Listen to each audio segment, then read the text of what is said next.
Welcome back to the Presidential Popularity Contest. Last Friday, John Quincy Adams had his last match in the Presidential Popularity Contest, taking on William Howard Taft. So, how did he do? Well, by a score of 101 to 86, Adams won his last match, all right? Now, this brings his total in the Presidential Popularity Contest to 23 wins, 21 losses, an average of 52.27%, all right?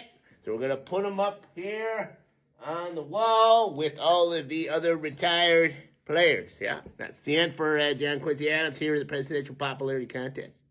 You know, funny story.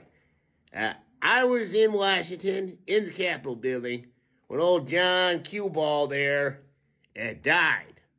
Some of you probably heard this story. There was a vote on whether or not to honor the veterans of the Mexican-American War. Old Q Ball was in the negative, saying nay. He didn't think that we should do it. And then Charlie Winthrop was going to ask him a question, and Q Ball got up to answer it, and he had a massive stroke. And then he died 2 days later. I was part of his funeral committee. You know, the thing, though, is a lot of people, they thought this was quite dramatic, that he would die fighting for what he believed in. But if you ask me, I always thought it was a dick move. Like, it makes this side look like they got more credence just because he died. Like I said, that's just dick move on his part. But hey, I guess it worked for him. He didn't come back as a ghost.